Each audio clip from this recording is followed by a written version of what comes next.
తెలంగాణ ఉద్యమ వేదిక ప్రభుత్వం నిర్వహించినటువంటి ఉద్యమకారుల కమిటీ నిజమైనటువంటి ఉద్యమకారులను కనీసం సమాచారం లేనటువంటి పరిస్థితి ఉన్నది. అసలు విషయం కూడా చాలామందికి సీనియర్లకు తెలియదు. ముందస్తుగా ఈ కమిటీ తెలంగాణ ఐక్య కార్యాచరణ కమిటీ, తెలంగాణ ఐక్య వేదిక, తెలంగాణ యునైటెడ్ ఫ్రంట్, తెలంగాణ ప్రజా ఫ్రంట్ వీటిని పిలవాలి. ఎందుకంటే ఇవి చాలా మలిదశ ఉద్యమంలో మొట్టమొదటిగా ఏర్పడి చేసిన సంఘాలు.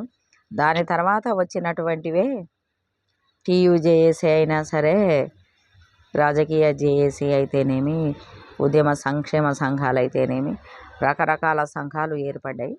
కానీ ఫస్టుగా ఏదైతే తెలంగాణ ఐక్య వేదిక ఇవన్నీ పనిచేసినాయో వాళ్ళతో సీనియర్లతో చర్చ చేయాలి. చర్చ చేస్తే ఈ రాష్ట్రంలో ఉద్యమకారులు ఎవరు ఏంటి అన్న విషయం తెలిసేది.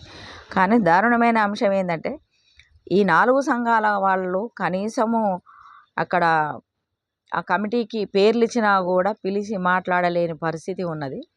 అసలు అక్కడ ఉన్న వాళ్ళు స్లిప్పులు ఇచ్చినా కూడా ఆ స్లిప్పులు పక్కకు పెట్టేసి వాళ్ళ చేతులలో ఆల్రెడీ ఫిక్స్ అయ్యి ఎవరితో మాట్లాడించాలని వచ్చిన వేదికనే వాళ్ళ పేర్లతో కూడిన లిస్టును తీసుకొని వచ్చింది. అసలు మరి ఈ లిస్ట్ ఎవరు ఇచ్చినట్టు?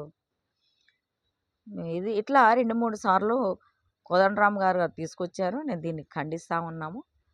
మీరు కమిటీలు పిలిచారు, జిల్లాలు పిలిచారు, ప్రజా సంఘాలు పిలిచారు, స్టూడెంట్ ఆర్గనైజేషన్, మహిళా ఆర్గనైజేషన్ అన్నీ పిలిచారు. పిలిచినప్పుడు అక్కడ ఎవరైతే అటెండ్ అయినరో ఆయా సంఘాల వాళ్ళు పేర్లు ఇస్తే తీసుకోవాలి. కానీ అది జరగలేదు. దారుణమైన విషయం ఏంటంటే ప్రతిసారి ఆ వేదిక ఎవరెవరి పేర్లో చదువుతూ ఉంది.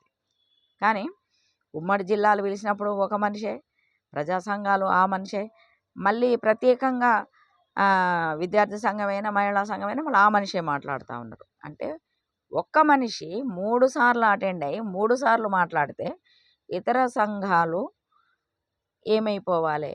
వాళ్ళ చర్చ ఏమని చర్చ చేయాలి? వాళ్ళ అభిప్రాయాలు ఎవరు తీసుకోవాలి? కనీసం జిల్లాలల్లో సమాచారం లేదు.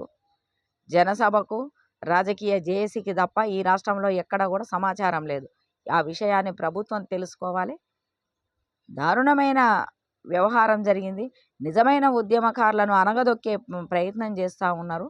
దీన్ని మళ్ళీ ఆలోచించుకొని మళ్ళీ ఆలోచించాలి. ఎందుకు ఆలోచించాలి అంటున్నామంటే వాస్తవాలు గమనించాలి. ఐక్య వేదికని, ఐక్య కార్యాచరణ కమిటీని, టఫ్ని, యునైటెడ్ ప్రజా ఫ్రంట్ని, యునైటెడ్ ఫ్రంట్ని వీళ్ళందరినీ కూడా పిలిచి మాట్లాడాలని డిమాండ్ చేస్తూ ఉన్నాం.